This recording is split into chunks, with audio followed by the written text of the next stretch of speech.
ഗുജറാത്തിലെ സർവകലാശാലകളെല്ലാം ഇപ്പോൾ കാലിത്തൊഴുത്തുകൾ നിർമ്മിക്കുന്ന തിരക്കിലാണ്. ചില ജ്യോത്സ്യന്മാർ ഉപദേശിച്ചത് കാലിത്തൊഴുത്തുകൾ നിർമ്മിച്ചാൽ മാത്രമേ വിദ്യാഭ്യാസ നിലവാരം ഉയരൂ എന്ന്. ഒപ്പം മറ്റൊന്നുകൂടി സംഭവിക്കുന്നുണ്ട്. കേന്ദ്രം ഭരിക്കുന്ന മോദി സർക്കാർ ശാസ്ത്ര ഗവേഷണത്തിനായുള്ള തുക ഗണ്യമായ തോതിൽ വിട്ടുകുറച്ചിരിക്കുന്നു.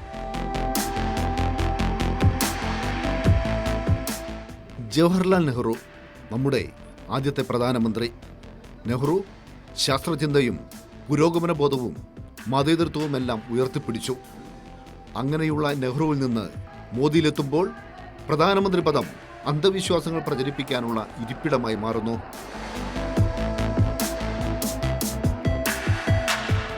अब हम प्लास्टिक सर्जरी को देखें. मुझे लगता है कि दुनिया में सबसे पहली प्लास्टिक सर्जरी शरीर मनुष्य का और माथा हाथी का, गणेश जी का निर्माण. ഇനി മോദിയുടെ ജന്മനാടായ ഗുജറാത്തിലെ ഒരു സർവകലാശാലയിലേക്ക് പോകാം. സൂറത്തിലെ സർക്കാർ ഉടമസ്ഥതയിലുള്ള വീർ നർമദ സൗത്ത് സർവകലാശാല. സർവകലാശാലയുടെ പുരോഗതിക്കായി എന്ത് ചെയ്യണം? VC കുറെ ജ്യോത്സ്യന്മാരെ ക്ഷണിച്ചു. ജ്യോത്സ്യന്മാർ കുറിച്ച പ്രശ്നപരിഹാരം ഇങ്ങനെ: സർവകലാശാലയിൽ ഒരു പശുത്തൊഴുത്ത് ആരംഭിക്കണം, 7 പശുക്കളെ വളർത്തണം, ഒരു കാമധേനു ചെയർ ആരംഭിക്കണം. ഇത്രയും ചെയ്താൽ സർവകലാശാലയിലെ വിദ്യാർത്ഥികൾക്ക് പോസിറ്റീവ് വൈബ് കിട്ടുമത്രേ. ജ്യോത്സ്യന്മാരുടെ ഉപദേശം സ്വീകരിച്ച സർവകലാശാല ഇപ്പോൾ വലിയൊരു കാലിത്തൊഴുത്ത് പണിയുകയാണ്. ഇതാണ് മോദിയുടെയും അമിത്ഷായുടെയും നാടായ ഗുജറാത്തിലെ വിദ്യാഭ്യാസം. ജ്യോതിഷത്തിന് ജ്യോതിഷം പഠിക്കാനായിട്ട് ജ്യോത്സ്യന്മാർ ഭയങ്കര തട്ടിപ്പേരല്ലേ. എങ്ങാണ്ടിരിക്കുന്ന ചൊവ്വാഗ്രഹം എന്ന് പറഞ്ഞാൽ നമ്മുടെ നാട്ടിലെ സ്ത്രീകളുടെ കല്യാണത്തൊക്കെ മുടക്കുന്ന ഒരു ഗ്രഹമാണെന്ന്, അതങ്ങനെ ഒരു ദോഷമുണ്ടെന്നൊക്കെ പറഞ്ഞാൽ പരമ വിടുകയാണ്. ലോകത്ത് ആരോടെങ്കിലും പറഞ്ഞാൽ ആരെങ്കിലും വിശ്വസിക്കുന്ന കാര്യമാണ്, ചിരിക്കുന്ന കാര്യമില്ല. ഇതെല്ലാം അത്തരം കാര്യങ്ങൾ മുന്നോട്ട് വയ്ക്കുന്ന ഒരു കപടശാസ്ത്രമാണ് ജ്യോതിഷം എന്ന് പറയുന്നത്. ആ ജ്യോതിഷത്തിന് ഔദ്യോഗിക പരിവേഷം ഉണ്ടാവുക, ജ്യോത്സ്യന്മാർ പറയുന്ന അനുസരിച്ച് യൂണിവേഴ്സിറ്റിയുടെ പാഠ്യപദ്ധതി തയ്യാറാക്കുക എന്നൊക്കെ പറഞ്ഞാൽ ഏത് കാലത്തേക്കാണ് നമ്മൾ പോകുന്നത്? വസ്തുവിൽ ഈ ഭാരതം എന്ന പേര് കേട്ടാൽ അഭിമാനപൂരിതമാകണം അന്തരംഗം എന്നൊക്കെ വള്ളത്തോൾ പറഞ്ഞാൽ നമ്മൾ ഏറ്റവും കൂടുതൽ നെഞ്ചോട് ചേർത്ത്, മഹാകവി വള്ളത്തോളിൻ്റെ വാക്കുകളല്ലേ, നെഞ്ചോട് ചേർത്ത് നടക്കുന്ന ആളുകളാണ്. പക്ഷേ വള്ളത്തോളിൻ്റെ ആ കാഴ്ചപ്പാട് പോലും നമുക്ക് തെറ്റായിപ്പോയല്ലോ എന്ന് തോന്നിപ്പിക്കുന്ന രീതിയിലാണ് ഭാരതം എന്ന് കേട്ടാൽ നമുക്ക് യാതൊരു അഭിമാനം ഉണ്ടാകാത്ത രീതിയിലുള്ള പ്രവർത്തനമാണ് ഗുജറാത്തിലെ BJP ഗവൺമെൻറ്റിൽ നിന്നും കേന്ദ്രത്തിലെ BJP ഗവൺമെൻറ്റിൽ നിന്നും ഒക്കെ ഉണ്ടായിക്കൊണ്ടേയിരിക്കുന്നത്.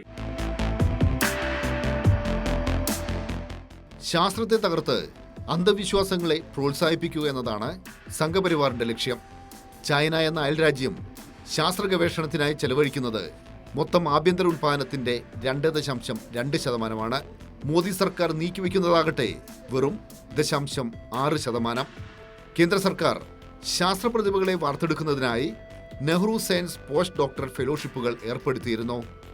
2019 11 ഗവേഷകർക്ക് ഫെലോഷിപ്പുകൾ നൽകി.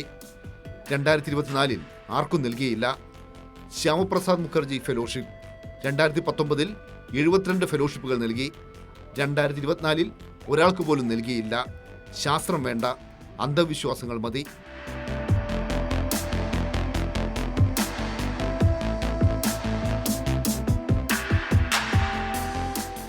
മഹാഭാരതത്തിലാണ് ചാർവാകനെ കുറിച്ചുള്ളൊരു പരാമർശമുള്ളത്.